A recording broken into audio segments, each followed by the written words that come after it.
Percy enjoy working in the docks. They like the sea air and the sound of the gulls. But one day, the friends were feeling hot and bothered. A crane was causing trouble. His name is Cranky, and this was his first day at the docks.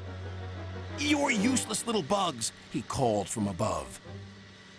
"If you put these freight cars on the inside lines, then I wouldn't have so far to travel." "Rubbish," said Thomas. "No crane has ever complained before." "Well, I'm complaining now." And Cranky banged his load down on the quayside. Later, the two engines met Gordon and James and told them about Cranky. "Cranes are airy-fairy things. They need a lot of attention, like me, in fact," said Gordon. "You should see the situation from Cranky's point of view," said James. "He's high up in the air, coping with wind, rain, and baking sun. Then he looks down and sees you two little engines being annoying. No wonder he calls you bugs." When Cranky heard that the big engines agreed with him, he grew bossier still. Come on, push those freight cars closer to me." But Percy was too upset to concentrate and pushed the freight cars too far. Poor Percy. Then Cranky played a trick on Thomas. "Push your freight cars onto the outside line. It's easier for me to load up." So Thomas did.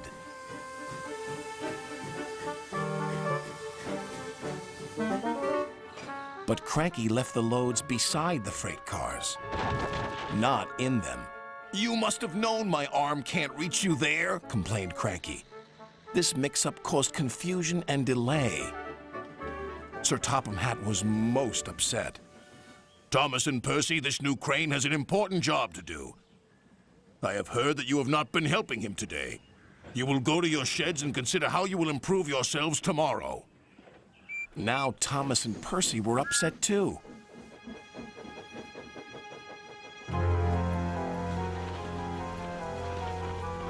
That evening, a big storm raged across the island.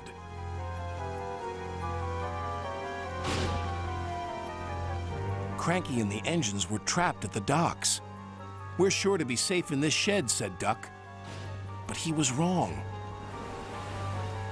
The engines had no idea they were about to be put in great danger by an old tramp steamer. It was out of control and running aground, straight into the sheds.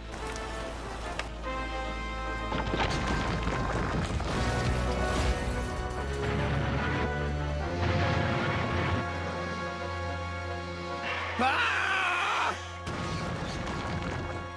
"Help!"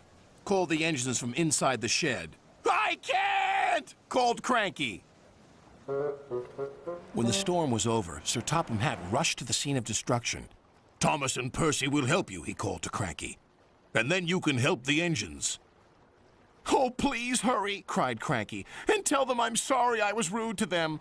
"So it was you," murmured Sir Topham Hatt. "I owe those engines an apology."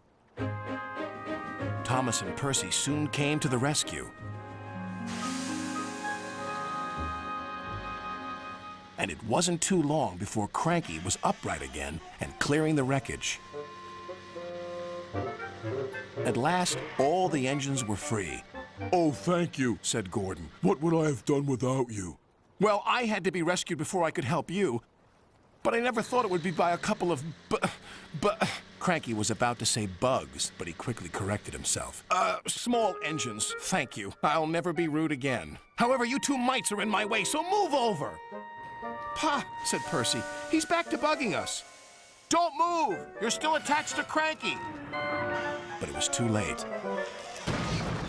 Cranky still looks down on the two little engines. But ever since that stormy night, he never calls them bugs or mites, because he knows they might bite back.